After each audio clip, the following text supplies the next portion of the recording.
ఏపీలో గత ప్రభుత్వం విధ్వంసం సృష్టించిందన్నారు మంత్రి నారాయణ. 2019-2024 మధ్య 2 లక్షల టిడ్కో ఇళ్లను గత ప్రభుత్వం పూర్తి చేయలేకపోయిందన్నారు.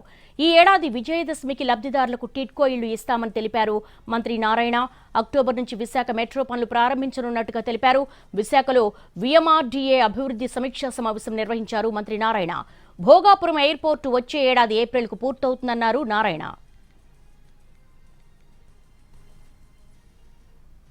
గత ప్రభుత్వం వాటిని నిర్విరామం చేసింది. 7 లక్షల హౌసుల్లో 5 లక్షల హౌసెస్ టెండర్ పిలిచి ఎంతో వేగవంతంగా జరుగుతూ ఉంటే గత ప్రభుత్వం వచ్చి వాటిని 2,61,000 కుదించింది. పైన అవేర్నెస్ చేసింటే అవి కూడా చేయలేదు, పాలసీలు మార్చేసింది ఇష్టం వచ్చినట్టు.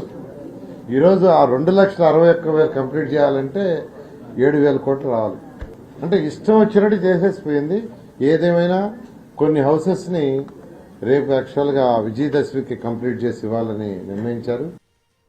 కానీ గత ప్రభుత్వం వాటిని నిర్విరామం చేసింది. 7 లక్షల హౌసుల్లో 5 లక్షల హౌసెస్ టెండర్ పిలిచి ఎంతో వేగవంతంగా జరుగుతూ ఉంటే గత ప్రభుత్వం వచ్చి